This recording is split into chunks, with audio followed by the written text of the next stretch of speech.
And we're back and we're live and we're still here at Sandy Point. This is Talking About here on WESN, the content capital. Sean Michael Small in the middle of continuous rainy weather. More on that in a bit as I get more into the conversation of the experiences. I'm sure you've had some stories you yourself could tell. You could call in towards the end of the show and share how the Hurricane Category 4 Beryl was when it passed by our Twin Island Republic for you. What was that like? And I'll get into what that was like for me here as well with my co-host later on. However, there's a couple of things I want to mention before that. First of all, I have a couple of quotes here about accountability that I want to open the show with. And I'm specifically pointing out that I'm opening the show with this topic, quotes on accountability, for a specific reason, because I find in the papers today, this is coming into question more and more. And with a general election coming up, these are things perhaps we should be keeping in the back of our mind. Not saying change is going to happen with one election, but we have to start somewhere, right? So first of all, accountability, the ability of people to understand what is expected of them, exercise authority, and take responsibility for delivering results is an important dimension of organizational health. And I think that is a very constructive way to put it with regards to our public service, with regards to our own citizenry. What is expected of us? Who is holding the various arms of the state to account? From the elected officials, voters have to hold them to account, to senior public servants, generally speaking, elected officials, for the most part, we would expect hold them to account, and then they hold lower end public officials to account.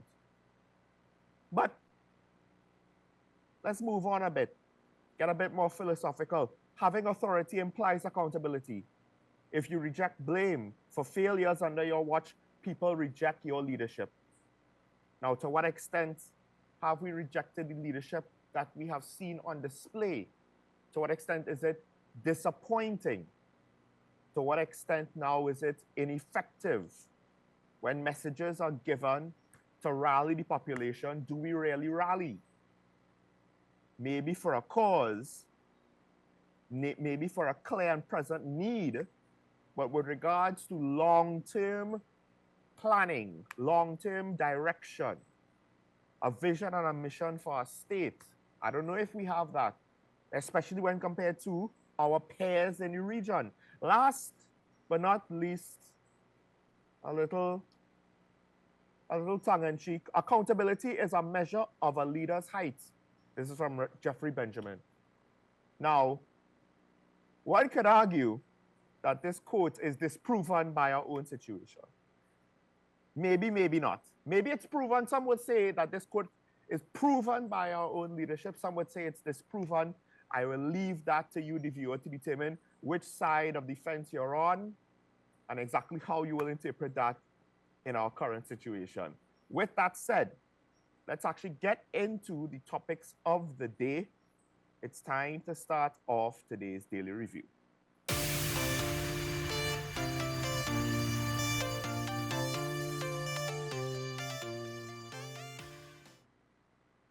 And while I'm not necessarily going to get deep into the conversations of all of the experiences that I had to bear witness to over the weekend, I do want to start off just mentioning some of the aftermath of the hurricane with regards to relief efforts here. First, the joint business chambers, they have started the relief drive to get supplies to other Caribbean countries. We ourselves, of course, we're very fortunate here in TNT. The geography and environmental conditions tends to allow us to escape a lot of the negative consequences of these hurricanes coming through once the season starts. But the joint chambers, which consist of AmCham, the Energy Chamber, TCMA, and the TT Chamber of Industry and Commerce, they're looking to send relief efforts to the various islands. St. Vincent and the Grenadines and Grenada, of course, comes first. We're still looking with regards to Jamaica, how they will fare as Hurricane Beryl hits them. Now, in some cases, barges, yachts, and other boats, private vessels, commercial vessels, and the like, they actually came down to TNT to shelter from the storm. And some of the relief supplies will be sent with them as they return home. Damage assessment, of course, is being had. With that said, the joint chambers have issued a press release where they have information on 2 bank accounts, right, where we, TNT, can donate money. To some extent, that might be more efficient because while I guess there will be other avenues for you to donate things like water and food stuff, and that will be necessary. To some extent, organizing the relief efforts, it might be more efficient to donate money to the chambers who they themselves, in conjunction, I believe, with the Permanent Secretary of the Ministry of Trade, they would be able to then take money donated to fill in the gaps to ensure that what is needed in the right amounts and quantities will be presented. So the joint chambers, they have 2 accounts with First Citizen Bank, Point Lisas, that's the bank. The first account is in the name of the Energy Chamber of Trinidad and Tobago, and we could put it up on your screen so you could read it with me. This is for TT currency. You can see the account number is there. It's a checking account. Then there's also another account, same name, the Energy Chamber of Trinidad and Tobago / Joint Chambers, same bank, First Citizens Bank Limited, Point Lisas. Different account number. It's a 1-digit different, 2818367. This one is for US dollars. This is a savings account. So if you want to donate in a foreign currency, you can. If you want to donate in a local currency, you can. Relief Surprise, hopefully, will be able to reach those in need as the damage is being assessed. I believe it's estimated at least 3 to 4 people have died as a result of the hurricane in St. Vincent and the Grenadines. And again, where the region is not out of the woods yet, also the Prime Minister, and I find it interesting, we'll talk more about this on the optics of it with my co-host, but the Prime Minister has gotten criticisms for not addressing the nation before the hurricane, which to some extent I understand why people would be upset or annoyed at the fact that he's only addressing us afterwards. That said, perhaps I don't necessarily personally have an issue with it. The ministers, the various ministries, if we got communication from the government, this could be a leadership function. And I will concede that point. If the people believe, and this tends to be the case, they want to see their prime minister lead in front. So ironically, he has a lot of cachet with the citizenry of Trinidad and Tobago, and at times doesn't live up to that, doesn't live up to the respect people give to the leader of the nation in the office of the prime minister. That said, currently what he has offered is for locals who are children who have parents in TNT. He has allowed them to come into the country over the summer with regards to, you know, if their living arrangements have been disrupted, if their house has been destroyed. It's a small step, but I do believe that this also is something that provides some practical value. Now, obviously, I don't think we could provide shelter for everybody in the region. And also, to some extent, they themselves will not necessarily look to just leave their country. They have to start the process of picking up the pieces, which might get complex. If you notice behind me, despite the fact that the hurricane passed, we're still experiencing some rainy weather here in Tobago. So one could only wonder what it's like with regards to our sister, well, not sister isles, but regional neighbors. So homeless children from I believe, Grenada and St. Vincent and the Grenadines, besides relief supplies, they're also being offered refuge. If they have parents here, someone to take care of them. You know, it gets very complex when refugee situations happen. Hopefully, however, you know, for the most part, people's private property is recoverable, hasn't been that damaged to that extent. But we've already seen some videos which imply, you know, not everything has worked out. I think, I believe it might be Greendot or in St. Vincent, the airport got its roof blown off. But I'll leave that discussion there when we welcome my co-host later on. Moving on to the next topic. And this seems to be something of a trend, maybe, because we've seen this, I believe, with two bills now. And this is the first bill where we saw that. We already saw, I believe, last week in the House, both sides of the House supported this bill, despite questions and concerns from the opposition side. And now we're seeing both sides of the Senate, well, all three sides, technically speaking, support unanimously pass the polygraph testing of police officers bill. Miscellaneous Provisions Testing and Identification Bill 2022. It also includes other public employees in sensitive positions. And there's been a bit of a debate on who should be included, who should not be included. More importantly, there's still concerns in some quarters about the fact that this bill might be utilized in a way that could potentially infringe on the rights of individuals, particularly from an HR point of view. And to some extent, we can't necessarily just dismiss those concerns. One could argue, a former commissioner, he brought that up, the fact. It was brought up that he walked out of a polygraph test, and he claims that the testing were not pertinent, of which the minister questioned how could he say that. But to some degree, there would be situations where questions would not be pertinent to how they're asked or what they're seeking, and there would probably be some gray area there. And will this be used responsibly? Because I do believe part of the defense of this bill is the fact that it will not be used necessarily to fire people, I guess you could say, right? Now, to what extent could this bill close loopholes and eliminate subjectivity as much as possible to ensure that it isn't undermined by a scandal or controversy remains to be seen. However, at the end of the day, I don't think anyone could argue the necessity with regards to introducing measures to try to weed out corruption, to try to weed out those who are going to act in bad faith. And at the end of the day, it's about holding people accountable. We already have polygraph testing for certain units, and we also have a trust and confidence problem in the police service by the public.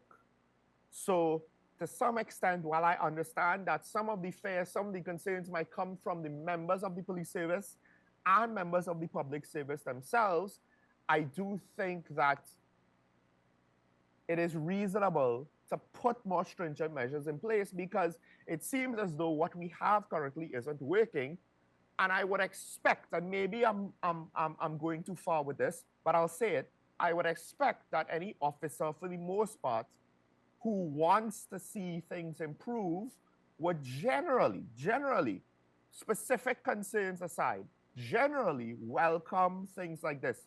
But back to the original point, I do welcome, because it's this bill and it's a bail bill where you're seeing both sides of Parliament coming together, or in this case, the independent bench as well, coming together to unanimously pass legislation. And apparently even, the opposition have concerns, the government will address and try to find some workaround, some fixes, some solutions, whatever, to address those concerns, hopefully without compromising the bill. And this is basically what Parliament is supposed to look like more often than not. And I'm thankful for all of the people who have criticized the lack of crime talks, the lack of coming together to deal with crime. I do not expect it was only just WESN, and it was only just those of us on Talking Point, AM Prime, etc. I don't expect that.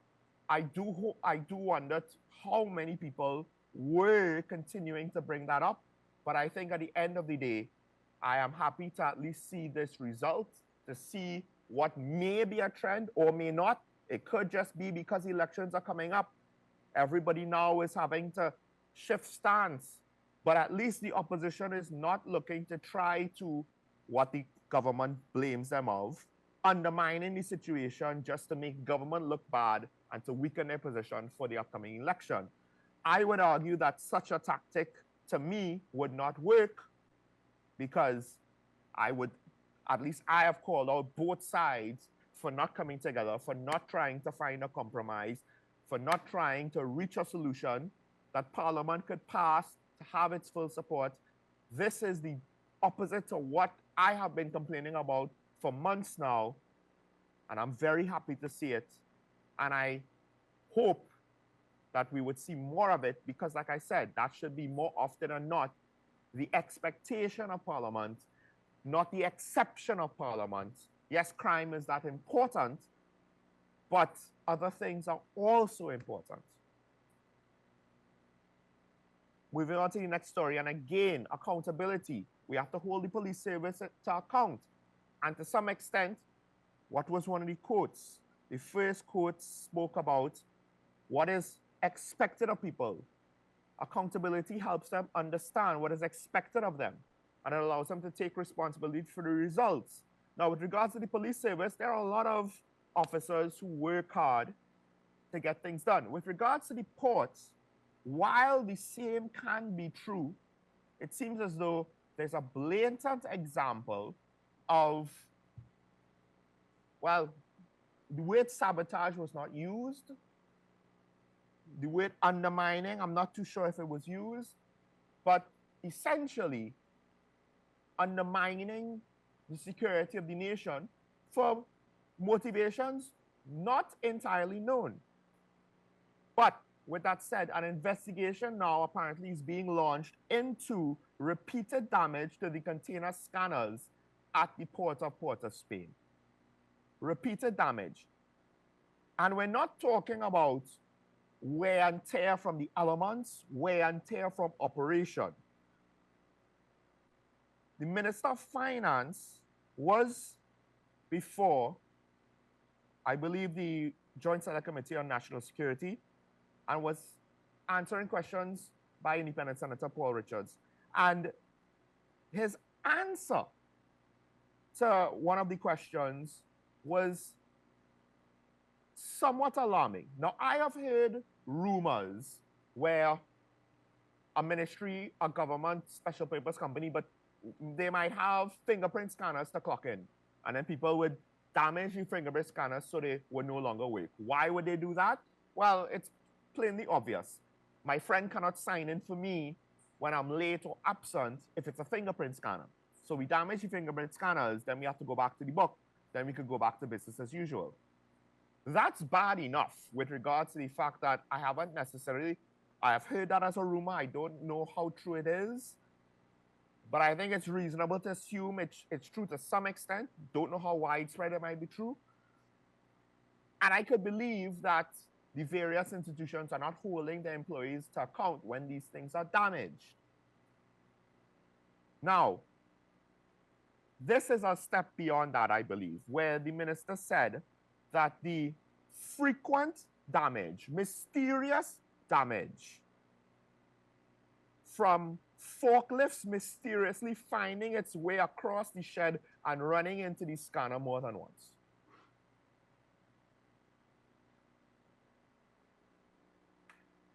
The first question of debate is, why are there not cameras to, I don't know, monitor these things? But more importantly, won't there be employees who are either responsible for operating the forklifts, responsible of operating the scanners? No one is being held to account. No one knows what happens at the port. And we're not talking about, oh, they're trying to circumvent an HR function to circumvent having an HR accountability situation. These are container scanners at the port of Spain. The Minister of Finance is basically saying there is frequent mysterious damage that now requires an investigation. And I would argue this should be a criminal investigation, but maybe there's not enough evidence to pull that pull that lever just yet. Right? And he said, if you're asking me to determine if it's deliberate or whether it's part of some organized operation, I am not competent to answer that. Your guess is as good as mine. When I asked Imbert, said that the equipment been fully functional and not so often and easily damaged and procurement not delayed, the Customs Division would have been better able to detect contraband. Well, that's a given. And the thing about it is, I don't blame the minister for not knowing the details to a degree, to an extent. It's not his job to supervise the port operations. But in the long run, it's the job of the government. So whether the port comes under him or not, customs comes, I believe customs might come under him. It's the job of the government in general, in the long run, to hold the various institutions of the state to account. We elect them to run the country. They take the praise when things go well. But like one of the other quotes said, if you reject the blame for failures under your watch, people reject your leadership. So I don't, if this was a case where the situation was short term, to some extent the minister could be excused, but the long-term aspects of it, and this doesn't seem to be something that's been happening overnight, that's where the government comes into play. That's where the ministers come into play. To hold the public servants to account, the senior ones who then hold the junior ones, right? But because the accountability chain isn't working for the most part, people get away with doing things like this, and now we need an investigation. This investigation has been in a long time coming. It's kind of late because we already have an illegal gun problem. Meanwhile, the commissioner seems to be focused on legal guns and legal ammunition. There's a case right now where the appeal court is holding its judgment in reserve. Tawfiq Ali is suing the commissioner. The commissioner has appealed, I believe, Justice Mohammed ruling, where he basically called her out, and I mentioned that on the show. He called her out for not doing her job. It got the prime minister involved saying, don't speak about policy. But the judge was basically saying, hey, she's not doing her job. At the end of the day, who's holding accountability of the job process? Now, apparently, in that example, the government is happy to leave the commissioner doing what she's doing because she might be doing it according to instructions. It might be the policy of the government to go after legal firearms holders, except pistol bullets from a gun dealer to private citizens is not going to work in automatic rifles. And if a gun dealer is importing automatic rifle ammunition, generally that's for the state. So there's a whole host of, this is what happens when accountability breaks down. But more importantly now, while the scanners are offline at the Port of Port-of-Spain, the commissioner is running around trying to deal with legal importation of guns and ammunition, which again might be a fraction of the crime if it could even be proven to be involved. They're looking at the Stanley John report, which was commissioned by the Police Service Commission. And perhaps to some extent, we're watching consequences of investigations being carried out half-cocked. But what's happening at the ports? In fact, the Minister of Finance, I believe, used the fact that the majority, according to, I believe, the government, of illegal firearms coming into the country was coming in through legal ports. That was their defense with regards to the Coast Guard leaving the borders unsecure. So this whole situation, I can't say what I want to say. But again, in the short run, I will say it's not the Minister of Finance's fault or any minister's fault, but in the long run, they are the ones to hold the port to account. And I would also like to point out, this is one of the reasons why I find the unions do not really do everything that they're supposed to be doing. Because if I was a union acting in good faith, I would not condone behavior like this. And you might say, well, oh, you want the members to sell out each other? Yes, because if this goes too far, what happened to Biwi and Petrochin Maybe it could happen to the Port of Spain. Because I would think that if mysterious damage is constantly happening to container scanners, who knows who is driving the forklift? Could be port workers, could be custom workers, who knows, right? I don't know.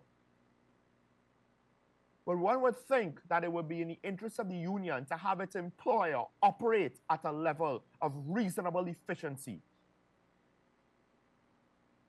But unions in TNT, for the most part, most of the time, they don't care about that. They don't care how inefficient their employers' operations are going.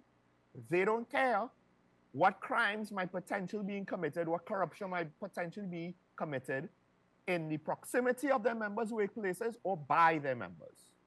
They don't care. So we can't look to them for leadership 99% of the time. And when they want to blame about how the government is wicked, I would like to hear Mr. Anisette, maybe his members had nothing to do with it. At least give us that. However, we would probably need an investigation to fully sort out who's at fault, because it's mysterious.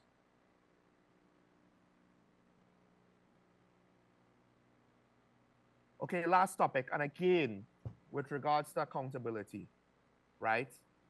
The HDC, they are basically continuing to go after tenants who have over $241 million, it's $241.7 million in outstanding rent. And this is not a new situation again.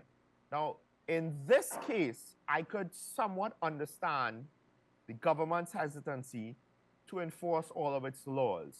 But the flip side to that is, and the professor says it, you have to enforce all of your laws. Otherwise,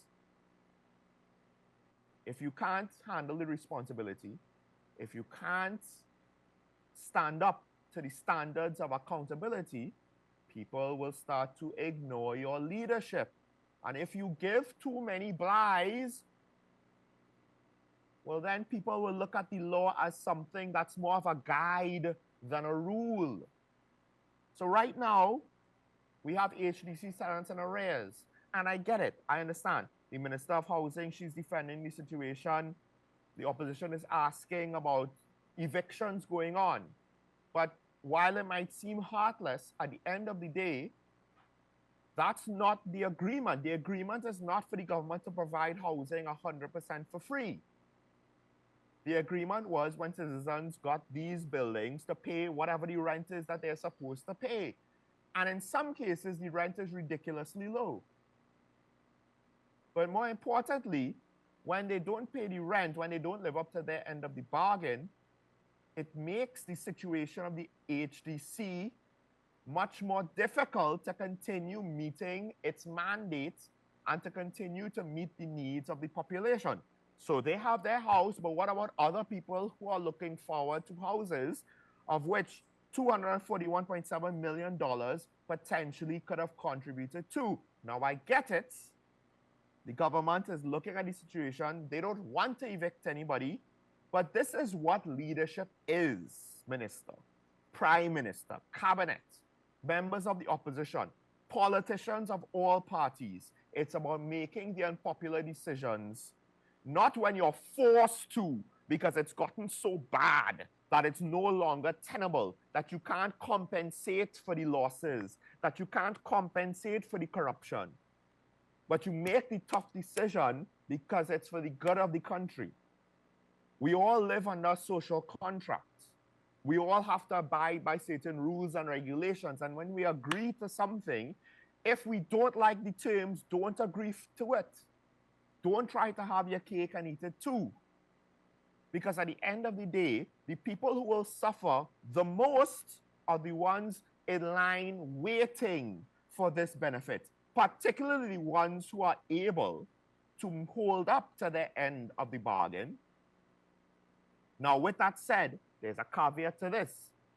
Because of the pandemic, because of the economic recovery, and other things that might have happened, cost of food going up, etc., etc., I understand that there will be some tenants whose economic situations might have forced them into this position. And this is why we can't just accept a bureaucracy, and this goes beyond now elected officials. This is the work ethic and capability, ability and merit of public servants up and down the board, appointed officials up and down the board, elected officials up and down the board. We can't afford too much inefficiency in the government because not every situation is under the same set of circumstances.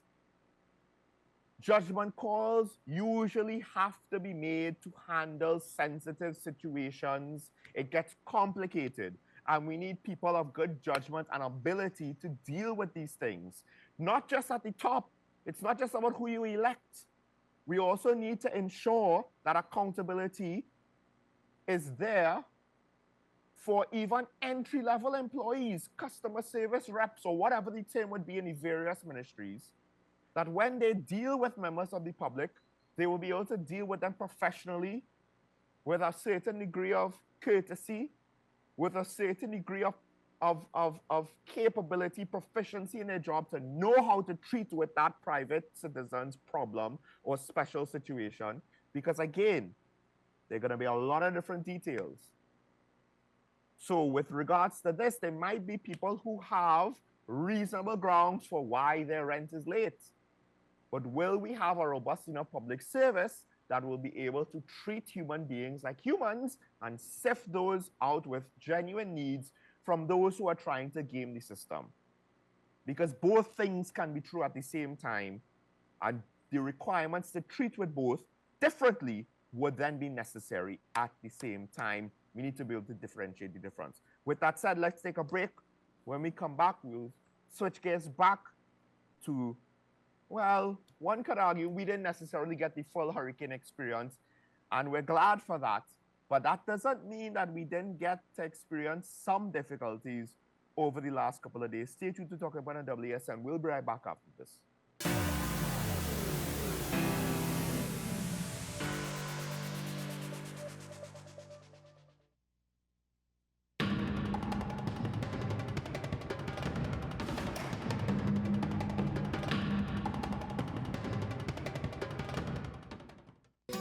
Take some time for yourself or spend some time with the family at Sandy Point Village Hotel. Enjoy our various studio and suite apartments, self-contained with their own kitchenettes and Wi-Fi.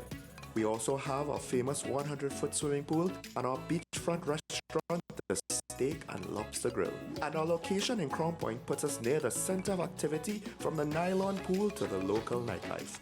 Call us and make your reservations at 639-8533, 389-2378, or email us at sandypointvillagehotel@gmail.com.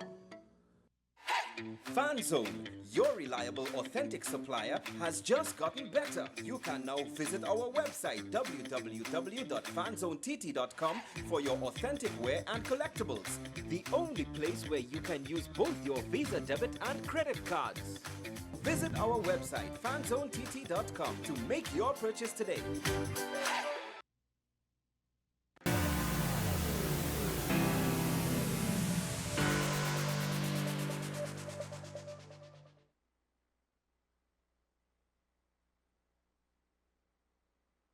Welcome back to Talking About, ladies and gentlemen.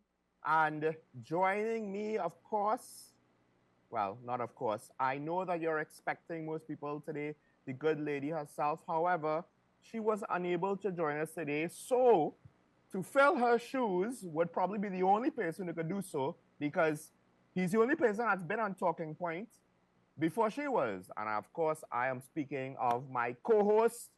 Yes, he is still technically my co-host, Mr. Keaton Shaw. Good morning, Keaton. Good morning, Sean Michael Small. I don't know if I can fill Karen's shoes. I don't know if I want to fill Karen's shoes, but it's good to be here this morning.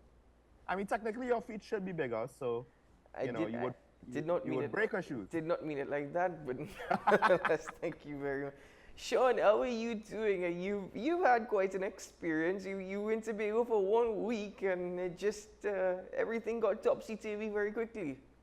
Yeah, I did not anticipate having to deal with a hurricane, and to some extent, That's why I wasn't able to do talking points for the last 2 days. Um, it was it was an interesting experience because, believe it or not, Keaton, I am actually having to deal more with damage that happened before Beryl than damage from Beryl. Now, with that said, it's still raining, and this is not the only time it's rained since the hurricane supposedly has passed. So I believe the Minister of Local Government, he has warned about water saturations, and in this case, I could see where that warning is coming from. But before the hurricane hit, Keaton, we had storms here, at least on the Sister Isle, and Sandy Point itself suffered a lightning strike that did some damage to some of our electronics that I've still been trying to deal with. And then the timing of a hurricane to come on the heels of that kind of just compounded the situation and made it more difficult. So it was a hell of a time having to be up here with, once we got to a red level warning, I guess you never really know what to expect. So far, we tend to get out of these things. We say God is a Trinity, we think it's a lot of luck, but apparently there's some geographic conditions, environmental conditions that once the storm gets bad, our proximity to South America, the way how the winds work and how the storm gets energy and it all kind of works in our favor.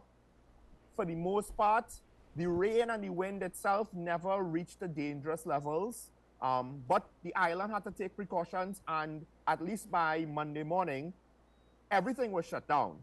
But before that Sunday, groceries were swamped for the whole day, and I mean, people in Tobago still lined Sunday night. Sunday night was quite peaceful up until 2 a.m. Then rain started, but it didn't get violent. I don't know if you had similar experiences in Trinidad, Keaton. Well, with actually, the weather. not really. I mean, thankfully, TNT was spared from the full brunt of Beryl the Peril, essentially, because we saw what happened to Grenada, to the dependencies of Grenada, Carriacou and Petit Martinique. We saw the same thing with Grenada. What is quite astounding is St. Vincent and the Grenadines, what they faced through Hurricane Beryl. In fact, Union Island off of St. Vincent and the Grenadines, they're saying at this point it's all infrastructure that was on Union Island has been, it's gone. It's uninhabitable at this point because at least 90% of the buildings are gone. The other 10% are severely damaged. Union Island, that story coming out of Union Island is heartbreaking. It's devastating. Jamaica now is bracing itself. In fact, if I'm not mistaken, Hurricane Beryl, which was a Category 5 storm, by the way, yesterday, it became a Category 5 storm. It has weakened. It's back to a Category 4 storm. It's making direct impact with Jamaica. And then, of course, it's heading to the Gulf of Mexico, where it is expected, as all hurricanes do, to die. But, Jamaica, it's bracing itself because Sean Michael Small, it is the earliest Category 5 hurricane on record, and one of the earliest Category 4 storms. I think it beat, I think it was Ivan in 2004. It was Ethan, Hurricane Ethan, by 2 weeks to become the earliest Category 4 storm. So I mean, these are storms that you see in the month of September. So the Caribbean is going to have to brace itself. We were told it's going to be a more than active hurricane season, but at this strength, it's incredible, remarkable what's happening. I don't think Tobago has been directly affected by a hurricane since Flora. Due to be corrected on that, I'm just saying I don't recall Tobago being directly impacted by a hurricane since Flora. But back to what I was saying about TNT being spared. Sean, what happened here is that Tobago was under a level 5 hurricane warning. Again, fortunately, they didn't get the severity of it. TNT was under actually tropical storm warning as well, which was orange level. We were actually orange level, so we didn't quite hit red. But we were still actually bracing for some heavy rain. We knew we weren't going to get hit by the hurricane, but we were still bracing for some heavy rain. And honestly speaking, the rain that we experienced in Trinidad on Saturday was heavier and more consistent than the rain we experienced in Trinidad on Sunday night into Monday.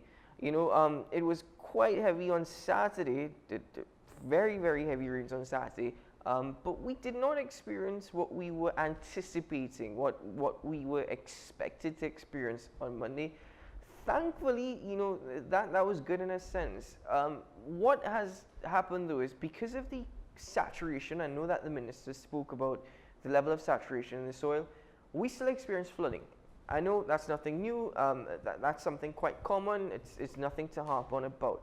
But with that amount of rain that we had on Monday, and given the saturation of the soil because of the rains on Saturday, I do not ever want to experience the possibility of Trinidad and Tobago being hit directly by a tropical storm.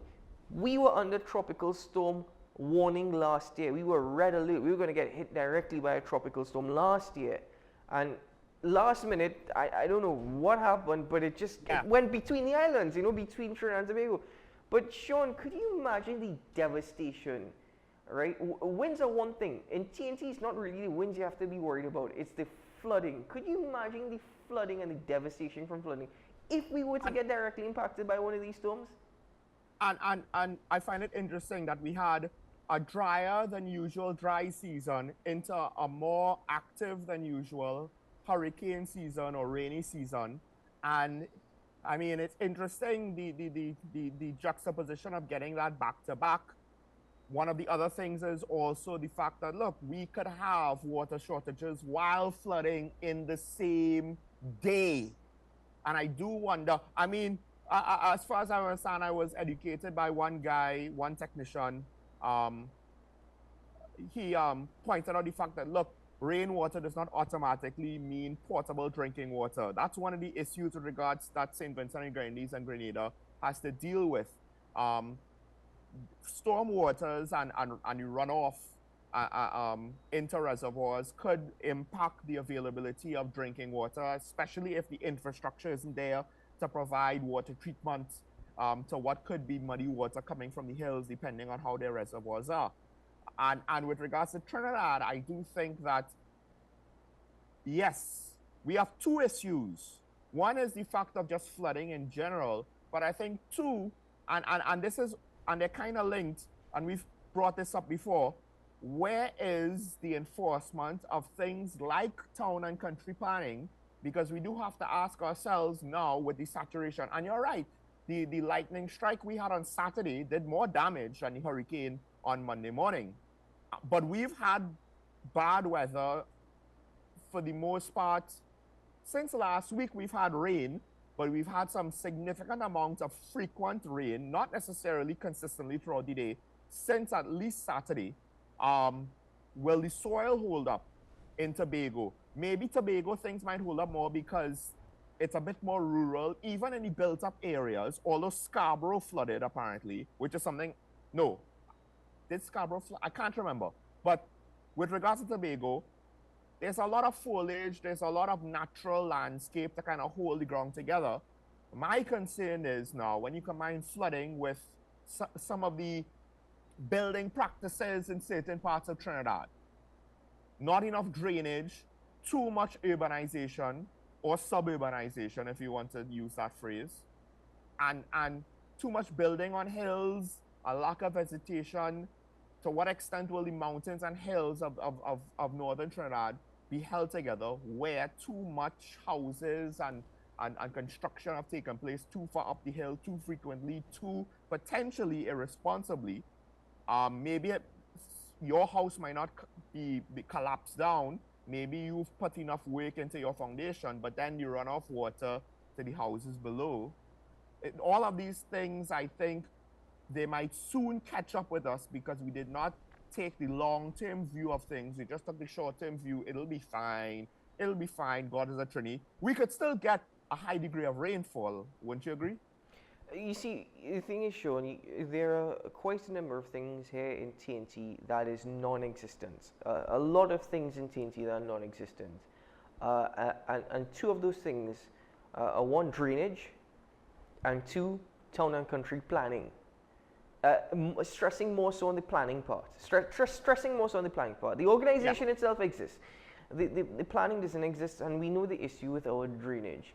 And I want to answer your question, but I just want to first say that, the communication on the part of the Ministry of Local Government and Rural Development, the communication at least, hearing even from the Minister of National Security, hearing from the Minister of Works and Transport, in light of what we're experiencing and what we saw happening all too quickly, I thought they did a decent job. I know that there are quite a few in TNT who expressed concern or dismay that the Prime Minister of TNT himself did not address the nation. The Prime Minister of Jamaica, Andrew Holness, he addressed the nation. The Prime Minister of Grenada, Dickon Mitchell, the same thing with Barbados, Mayor Motley, St. Vincent's, and the Grenadines. We saw it with Ralph Gonzalez. I know people were I guess they were upset that the Prime Minister did not address the nation. I'll be honest with you, I do not feel anyhow about it. I think that he has ministers, and that's the job of the ministers essentially. They played their role, they did their part. So it wasn't something that was too much of an issue for me. It would have been encouraging if you saw the Prime Minister leading the response. But I mean, he has ministers, that's their job and their responsibility. So it's not something I felt too bad about. But overall, I mean, it was good to see the level of communication on the part of the government agencies and the ministries. However, coming back to answer your question, answering your question with a question, and I really know I shouldn't do that, I don't like doing that. But you heard it from the Minister of Works and Transport, you heard it from the Minister of Local Government and Rural Development, and you heard it from the head of the ODPM, and the message was constant. We are prepared. We are prepared. And Sean, I don't think we are prepared. I honestly don't think we are prepared. We may be prepared in the sense that, okay, we have measures in place in the event of a response, but we have never put measures in place to try and mitigate the possibilities. I don't think we've ever put measures, or at least significant measures in place to mitigate the responsibilities. The attitude that God is a Trinity is something that okay, great, we are fortunate that we haven't gotten a direct impact, but we cannot keep betting as we do. We simply cannot keep betting as we do. And by the way, it's not just the responsibility of government agencies. I mean, governments have gone, governments are here, and I still don't know anything in respect to improvements of drainage. I really don't know what's happening there. We were supposed to have a drainage plan. What's going on there? What's happening there? But at the end of the day, citizens have a role and a responsibility to play as well, Sean. And people get upset, but many citizens do not take that level of responsibility seriously. In fact, I don't even think they recognize that they have a responsibility as well. I think they're so dependent, on government agencies. It's like the Chief Secretary of the THA said this was a dress rehearsal. And he's absolutely right. We need to utilize this as a dress rehearsal, because what I'm hearing on Sunday is that, now this is the tricky part, it was month end as well. It was month end as well. So people were paid and people were going to get their groceries and whatnot. But how many people in TNT are prepared in the event that we were to get directly hit by a tropical storm? How many people in TNT actually listen to the messages, which, by the way, are played across television stations, are played across radio stations, in the event we were to face a disaster, a potential disaster? How many people actually have put measures in place? So, answering your question overall, Sean, I said I was going to ask you a question as to whether or not we are prepared. I think I just answered the question myself.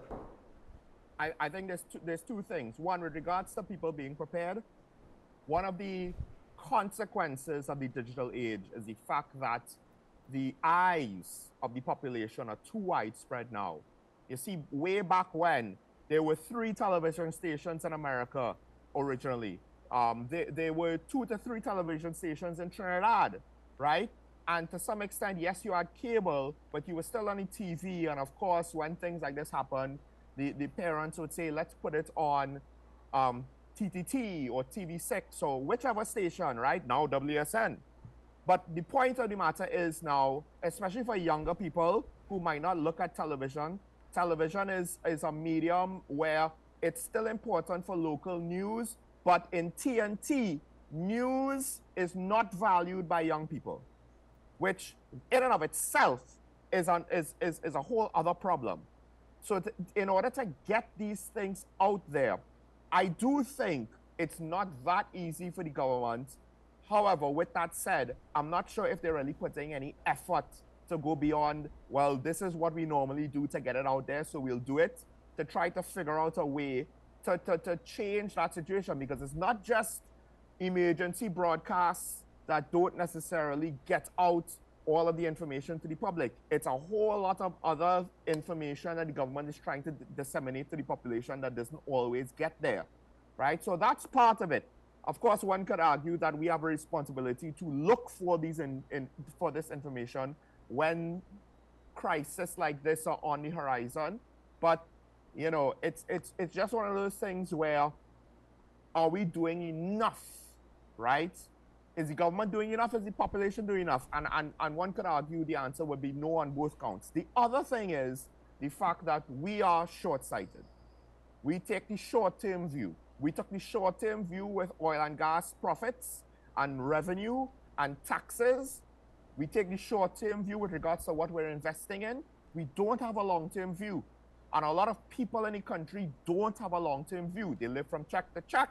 They spend a lot of their money on cigarettes and alcohol, despite the fact that they're renting with not much prospects for improving the economic conditions of themselves or their family unit. But they'll still continue to go to the rum shop. They'll still continue to smoke 2 packs a day, etc., etc. And this is translated society level and government level with regards to how we respond to things. God is a Trinity. We don't need it.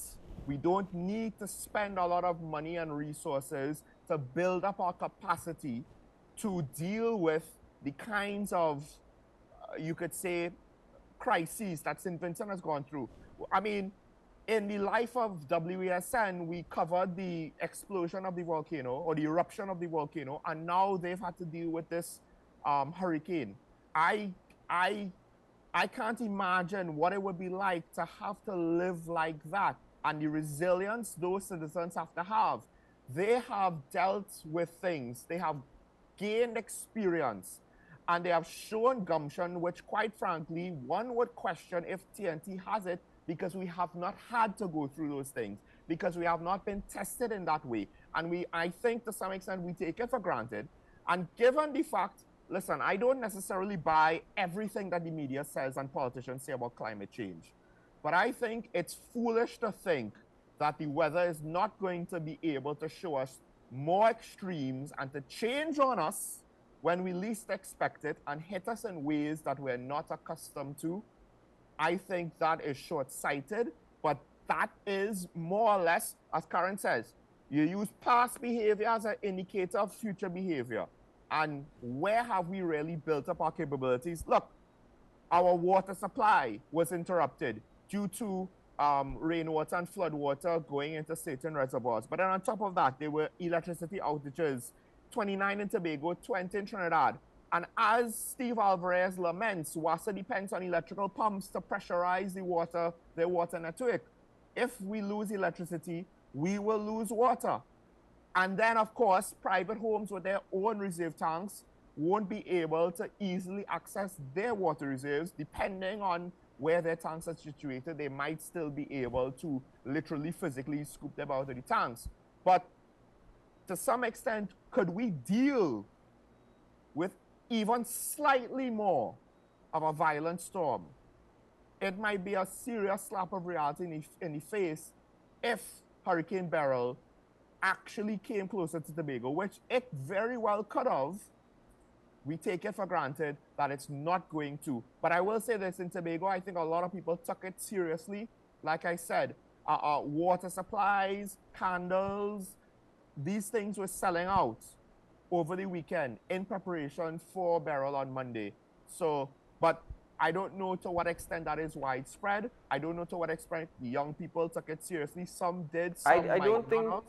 Sean, I don't think that it should get to that point with on the eve of a major impending disaster that people are rushing to, get those products, which are things that need to be stocked, prior to a hurricane season, or at the very least beginning of a hurricane season. Now, again, it's a bit difficult because the nature of things in TNT now, it's very people are facing a difficult economic reality. It was month end, so that's when people did get money into their accounts, of which they probably would have utilized to purchase a lot of these items. But just a little bit over time, but you build it up, it helps. That being said, I think for me personally, my messaging this morning is it's not one of criticism, because at this point we're in the middle of a hurricane season, and the very first month of an active hurricane season, we've faced basically, as the THA chief secretary said, a dress rehearsal. It doesn't make sense at this point me going on and on about town and country planning. It really doesn't make sense about me at this point going on and on about drainage. It's at this point we're in the middle of it. It's not going to make much of a difference. I would always have my opinions. I will always want to share my opinions, but my overall messaging this morning is for the citizens of TNT. You guys know the reality. You guys know what TNT faces. We can have light rain that is consistent over the course of an hour, and we have floods. Citygate, you guys, many people travel and utilize maxis and buses. Citygate floods, South Key floods. You understand that this is a norm. Light rain consistent over the course of an hour. You face that reality. And because of that, Trinbagonians, my message overall is for you to take some level of personal responsibility and prepare. You need to prepare. You need to do your part. Whether it be taking care of the environment around you. Hey, with all this, Sean, we have a dengue outbreak as well, which we haven't touched on. All right? With all Sorry, this, what was that? With all this rain and saturation, we also have a dengue outbreak. Which is why it's very important for people to look after their surroundings and their environment. And do your part in preparedness. Do your part in preparing as best as possible. Well, Keaton, speaking about being in the middle of the hurricane season, it's now started, and there's another storm that we're waiting, anticipating to see how that turns out, that might form by Wednesday. And looking at the estimated path, at least right now, northern Trinidad and Tobago is in the cone of possible paths that storm might take. It doesn't even need to be a hurricane. You said it yourself. We just need consistent rain. And it seems like we're still experiencing showers from the tail end of Beryl and the storm systems that are surging through. I guess to some extent, the concerns about saturation plus flooding plus landslips, we're not out of the woods yet with regards to a continuation. And Beryl is B. There's a whole alphabet to go through, right? Theoretically, throughout the year. So I do find, as much as you don't want to criticize, I think harsh lessons need to be learned before, well, maybe not harsh lessons. Harsh criticisms need to be said because it's easier to live with that than actual harsh lessons. But you might be right. It might be too late. The harsh lessons literally might be within a couple of weeks away. It's not that it's not a matter of not wanting to criticize. Is that it's more so important at this point, stressing the lessons of at this point in the middle of all, if there's still some things that you can do to mitigate any negative effects with this, it's something that you need to do. Again, I don't want to label the entire population this way, but I don't find that we take pride in our environment. Personally, I don't think we keep our environments clean. I don't want to say that we are a dirty people, but we certainly sure as hell ain't clean. I mean, come on, everybody, we will litter bugs. And that's the thing, you spoke about cigarettes, and the simple thing when you buy a packet of cigarettes, and you unwrap that cigarette, the plastic wrapper, people throw on the ground. You know, and you might think, oh my God, this is little, this is nothing. It builds up. If you have 100,000 people in Trinidad purchasing a pack of cigarettes every day, and that same piece of plastic is thrown on the ground, it builds up somewhere. So, you know, I don't think we take pride in our environment. I don't think we, I put it this way, Trinbagonians need to help themselves, right? And you have every opportunity to do so. It's whether or not you really care. And I get the impression a lot of people don't. That's a lesson I'm really trying to drive home. Forget my criticism of everything else this morning. Do your part. Do your part and prepare as best as possible. Keith, and just to show you how much we don't care for our environment, we laud, or at least the ministry and some stakeholders laud all the cruise ship visitors coming into the port of Port-of-Spain, right? If you've ever taken the ferry and looked out the window, you would witness all of the trash that's just accumulated in the waters in front of the port. I understand. It's not that people normally go swimming in a port, and I get it. A cargo port is going to not necessarily look perfectly clean. But at the same time, this is where visitors come in, and we're not even willing to try to have our appearance to foreigners, right, look good. It's one thing if we ourselves are living in our own mess, but we're not even willing to give the appearance of some sort of, well, consideration to the environment. And I think we're squandering a lot of what we have with regards to that. But c'est la vie. Sean Michaels wants to take a break here on the program and return. Ladies and gentlemen, Sean and I have shared our thoughts and opinions, so we are asking you this morning.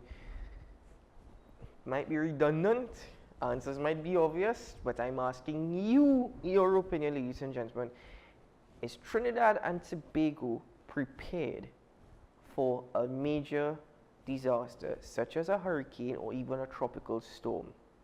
Do you think Trinidad and Tobago is prepared to deal with that? Share your thoughts and opinions with us after this break. We'll return and the phone lines will be open.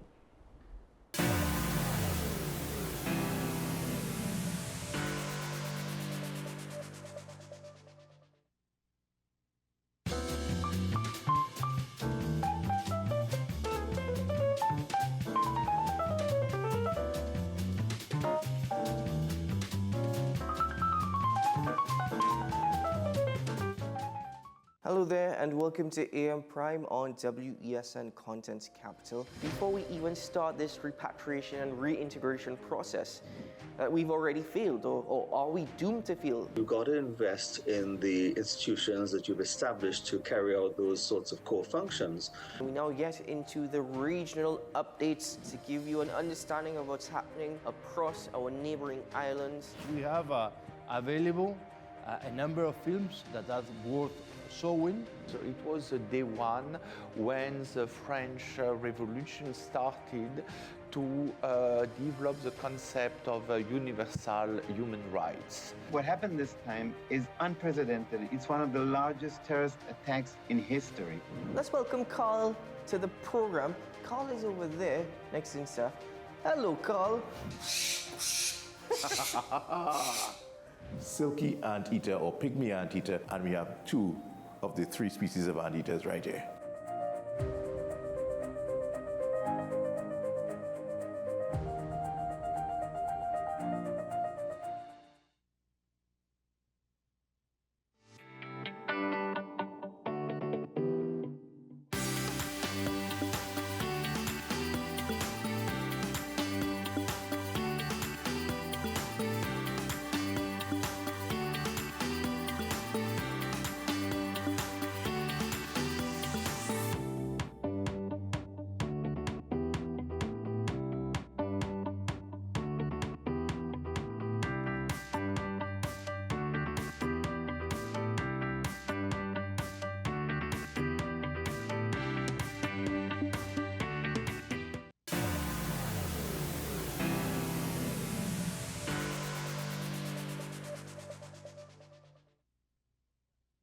Ladies and gentlemen, thank you for joining us this morning. Sean and I have shared our thoughts and opinions. The question that we are asking you is, do you believe that TNT is prepared in the event of a major disaster?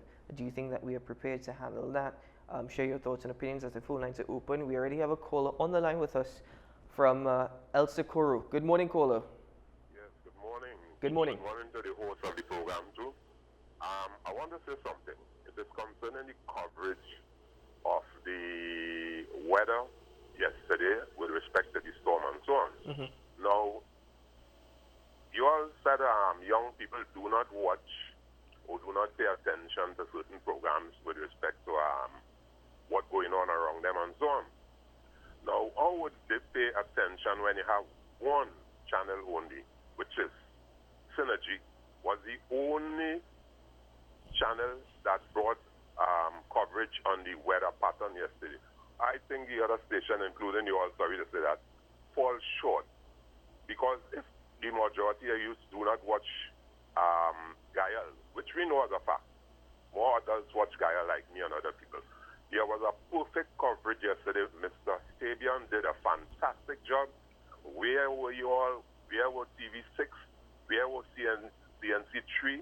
You all should have been doing a coverage like what Gael did. I will ask people if they want proper coverage on the hurricane that is coming, go to Gael, because you all are not doing it. Why? I think everybody was afraid of the weather, so they must stay inside from the other channels. I don't know if that is true. Thank you very much. Thank you very much, caller. We appreciate your feedback and your constructive criticisms. And there were certain instances here at WSN, believe you me, I can't speak too much of that on air, but we take your feedback and we appreciate your thoughts. I will say this, and it's not to defend us, but I will say at least one media house that you did call did have coverage on the in the field in a somewhat exposed part of the country. So I will have to say that to some extent that does highlight an aspect of the point I was trying to make, that people's eyes are so divided that they're not necessarily aware of everything that is going on. Because at least one other media house, again, in the field, on the North Coast, right? I can't remember at what time they were there, but they were there. Surely, do you have another call on the line with us from Marival? Good morning, caller from Marival. Hi, hello, you hearing me? Good morning. Yes, we are hearing you. Good morning. How are you doing, my friend? Long time I haven't spoken to you all. Hear me? Indeed. The guy that just called about you all had no coverage and all this and all that.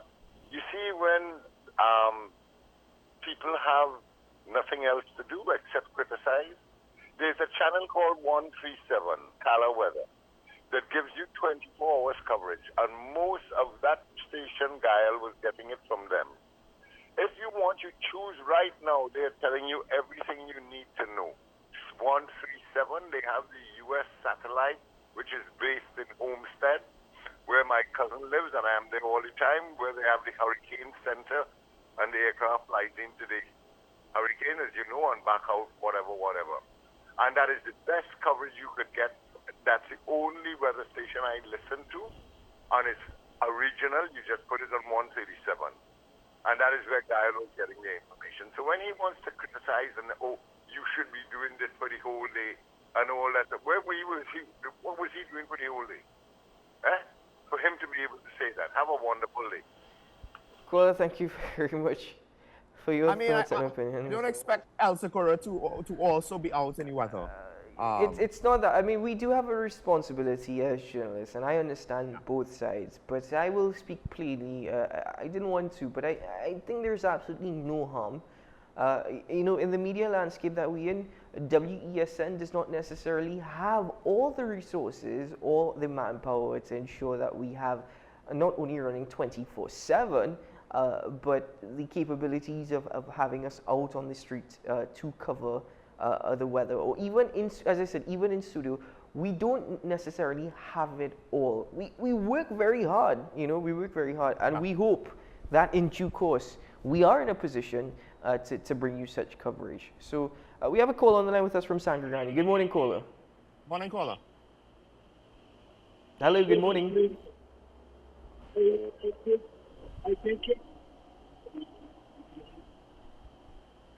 Hello, caller, could you hear us? Caller? Yes, I'm here. All right, caller, please go ahead with your contribution. I take it the point you are making is the responsibility as a society.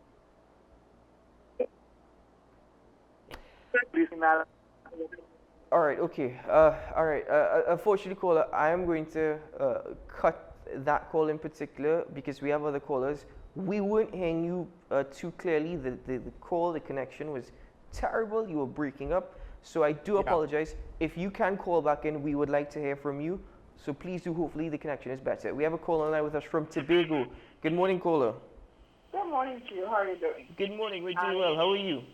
I'm blessed and highly flavored. I am a national of the country, and I'm visiting Tobago. So I got to understand what was going on. Okay. I was in the Crown. I visited the Crown Point area. So, but I wake up 5 o'clock in the morning, open the doors of the guest house I'm in, and enjoy the wind and the lovely rainfall because I don't get that where I'm from, where I live, right? And your question as to if Trinidad and Tobago is ready for natural disaster, I don't think they're ready for anything. Whatever is hindering progress here in the Twin Republic, I don't know if it's, you have all these, I don't know what you want to call them, in certain positions, and they're just blocking, development in the nation. Things like Uber, right? I travel the world. I pick up and I call an Uber. Sometimes a Trini picks me up, working in the country. And I said, why can't we have things like Uber? I don't think Trinidad is ready for anything. I don't know what's causing this stifling of economic growth, infrastructural growth. Not ready for anything. Just my opinion. Thank you. Thank you very much, caller, for your contribution. Thanks for sharing your thoughts with us. So we've had 4 callers. The caller though from Sangarani was a bit unfortunate there. You're the first to answer the question, so I'm going to once more, read the question for you. It's simple. Do you think? And please don't feel like you're spitting in the wind by answering this question. Just copying a line from a regular caller. Do you think that TNT is prepared for any disaster that can hit us? As example, Beryl the Peril, as I'm calling the storm. We were very fortunate in the end. Thank you very much, caller, for sharing your thoughts and opinions with us. But again, the phone line's open, and you can contribute to the conversation indeed. We have another caller on the line with us from El Socorro. Good morning, caller. Hello? Hi, good morning. Yes, morning again. I did not mention anything. First, I just want to clear up something. I did not mention anything about anybody should be out there holding, covering, anything. Okay? Right. The second caller mentioned that. With respect to resources, I think Guyana has the least resources in all the channels. Okay? So I'm clearing up that. Now, I want to say something about the flood in front of City Gate. This is something I speak about on the media already. That flood in front of City Gates also carry cases with it. Let me tell you why. If anybody know about plumbing, watch the sewer covers and see how they're bubbling. Now, the treatment plant in Sealat is not capable of absorbing all this amount of load from storm water that people cutting the sewer line and putting the storm water into the sewer system. So it causes a major problem because I believe the sewer treatment plant had a short of certain parts because it was not built for that. Now, if the mayor and WASA, I called WASA about that, they tried to find out a set of things from me, I cut them off. If the mayor, Port of Spain, and WASA will stop, right, people from connecting the storm water to the sewer system, it's going to solve a little problem because the sewer main on Charlotte Street is very small. It was not built for that in the past. So I am asking the mayor to go around and inspect buildings and let them cut off the storm water from running into the sewer system. The sewer system was designed for sewer coming from buildings. Okay? This has been a problem. People walk in that water and nobody's telling them anything about it. The Ministry of Health should also be involved in seeing that it's Thank you very much, That caller. is unsanitary. Thank you. Very much. Do have a good day. All the very best to you. We have a caller on the line with us from San Juan. Good morning, caller. Very good morning to Keaton. Good morning, sir. And a very good morning to Sean Michael. Morning. Yeah. Sean Michael, this morning when you in your contribution in your speech this morning, you touched something on the scanners on the port. Yes. That the customs officers, they are supposed to operate these containers to see if it have any illegal. What always amazes me, Keaton and Sean Michael, one entity that people always seem to overlook when we are talking about the scanners on the port. We talk about the customs officers, we talk about the police officers, but people never seem to mention, and even when members of parliament go before a joint select committee in parliament to discuss the scanners on the port, not functional, they're not operational, one entity that is always overlooked is the security of the port. The Port Authority, they have their own security. The Port Authority, they have the port police. And I am wondering, where do they fit in all of this?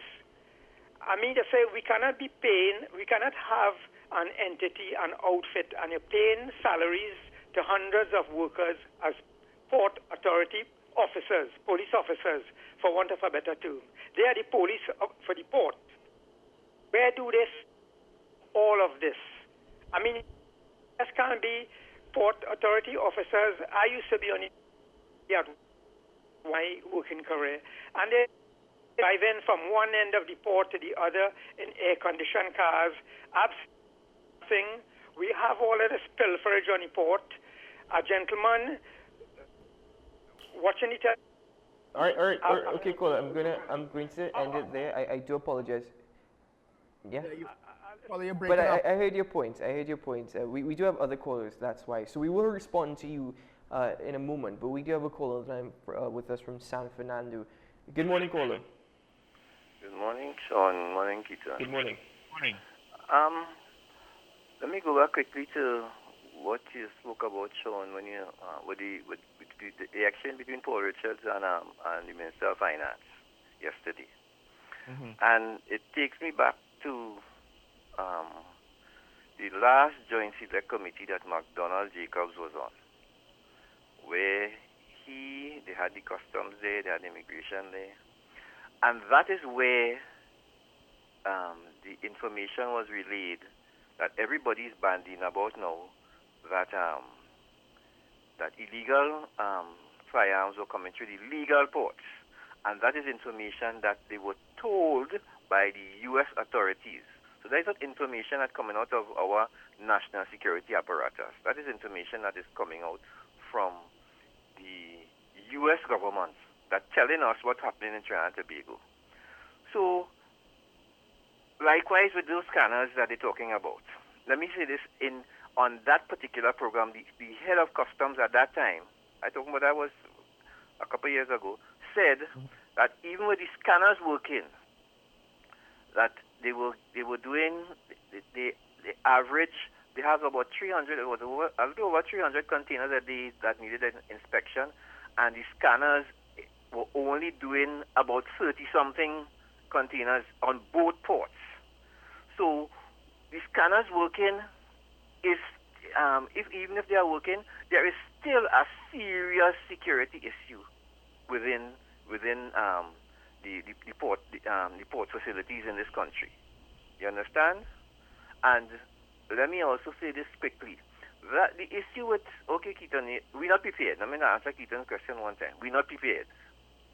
The issue is within the Caribbean, the Eastern Caribbean, which is standing up bare on top of a hill, ready for any storm to come and devastate any one of these islands, including our two.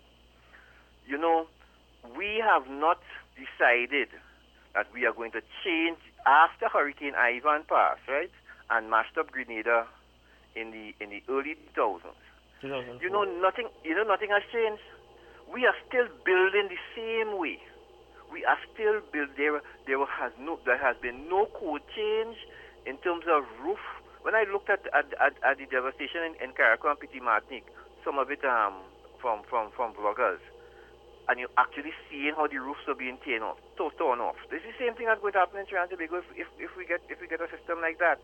And I don't know what is going on with CARICOM, and I'm looking at CARICOM. This is a regional thing where we are subject to these storms on a yearly basis, and they have not taken any steps to say, we need to change the building codes in our islands.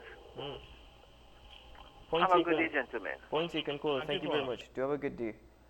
A very, very good point, actually, in respect to building codes. It comes back to the point about town and country planning locally, but regionally, it's an issue as well. There is an issue with security on the ports, by the way. I think that's understood. But to the caller from someone previously, where you were speaking about port security and port police, I hope I am not misunderstanding the point that you are making. And if I am, please pardon me. But in respect to customs, the responsibility on the part of customs, their jurisdiction differs from that of port police and port security. Now, I cannot speak entirely of what that jurisdiction may be, because I'm not entirely sure as to exactly what the jurisdiction is. But from the very, very basic knowledge and understanding that I do have of it, the jurisdiction of customs versus port police is different. So I don't think you're going to see port police doing customs work or customs doing port police work. But as I said, I really hope I'm not misinterpreting the point that you were trying to make. No, I think now the question is, to what extent is the port authority and port police responsible for the physical security of this equipment? And generally speaking, when one could argue, you have port workers, you have the workers of the port that actually do the actual work, customs officials and the port police, they don't report to each other to some extent. One would think if things were working properly, somebody would intervene in some way to prevent mysterious damage by a forklift that apparently happens on a repeated basis or repeated enough basis. So I hear what the caller said. I think to some degree it does make sense, but we don't even know exactly who is committing the damage. We just know it's potentially a forklift driver. It might not even be an official forklift driver. We don't know what group of employees, if it's customs officials, if it's port workers, maybe security officials, port police are turning a blind eye to something. And I find it somewhat ridiculous that this is how our port is operating. With regards to the building codes, I'll just say this. What is going to happen to Diego Martin, Maraval, Cascade, depending on how far constructions on Hill goes? When is it going to be too much? And when is the drainage situation in Port of Spain, Woodbrook, right? All of we reclaim land to build on the reclaimed land. That's fine. We don't account for the drainage situation being reduced or worsened because we reclaim land. It's at a higher sea level than the land that is inland of it, and we don't do anything to account for that, to provide drainage to kind of deal with the fact that what used to run into a swamp is now going to run straight into essentially concrete development. I think Scarborough ironically has that in miniature with the boardwalk by its port, that it retains more water now than it would have naturally in years gone by. We have a final caller on the line with us this morning from San Fernando. Good morning, caller. Morning. Good morning. Morning. Morning, gentlemen. Good morning, sir. Go ahead. Yeah. Regard the customs doesn't handle any equipment in the port. All the customs has is one red pen. Thank you. Is that it, caller? They don't drive, they don't repair, they don't damage. Okay, caller. There are lots of other there are lots of other people who have access to the port, other than port workers, custom workers. There are people, clerks, there are people, stevedores, there are other people, strangers to the port. Okay, thank you. Thank you very much. Thank you for your time. Well, thank you very much for the callers for your contribution this morning on Talking Point. And yeah, sure, Michael Small, go ahead. No, I guess the question is, to what extent do strangers have access to these scanners? Right? In a perfect world, what he said would be impossible, but we can't discount things like that. One could argue what he said is reasonable because at the end of the day, the results themselves are so ridiculous. We cannot just close the book on any potential. We have to ask, to what extent do strangers to the port, for all intents and purposes, they don't have an official position, do they have access to these scanners in order to damage them? The other part is the Minister of Finance yesterday indicated that the crate scanners on the port are 20 years old and are non-functional. I'm curious to know, at what point did they become non-functional? What was maintenance like for this equipment over the last few years? I mean, I'm not going to get an answer to that question, but I more so want to know, at what point did they become non-functional? And at what point did the government realize, hold up, we need to procure new scanners, because he's now saying that the government is working expeditiously to try and procure scanners, hopefully by next month. I'm trying to figure out at what point, at 20 years old, you're saying it's non-functional, at what point did they shut down? At what point did they break down? At what point did you all realize that? At what point did the procurement process for this start?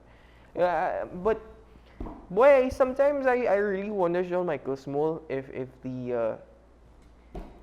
we're guessing anywhere, like that caller from Tobago said, she doesn't even know what's really holding back development. That's a question I wish I could answer. I have a few thoughts and opinions, but I ain't sharing it this morning. Keaton, I'll go back to a point I made originally.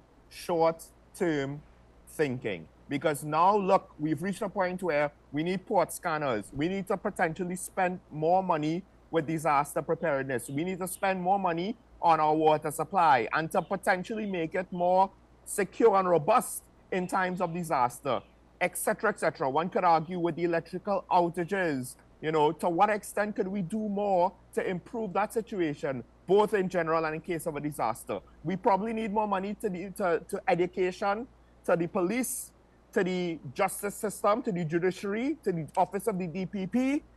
But where's this money coming from, Keaton, when we're already at a deficit and we had to issue a 10-year bond at 6.7% in order to finance the deficit of just this year alone, as well as the shortfall in foreign exchange, because we did not have proper long-term planning in the past, and there's nothing to suggest that we're going to get it in the future. It is what it is, unless we change it. And are we willing to change it? Well, we'll try and answer that question for you tomorrow, ladies and gentlemen. That's it for Talking Point. Thank you very much to the callers once more. Sean Michael Small, stay dry. I will try, but that's exceptionally hard as the showers continue. But folks, Keita Shah on Talking Points. It's a something good coming from Hurricane, right? A rare occasion to celebrate. Anyway, Sean, keep well, take care, and we'll speak again soon. Everybody stay safe out there. Bye-bye. Ladies and gentlemen, do have a good day, and we'll see you again very soon. I'm Keaton Shaw. Bye-bye.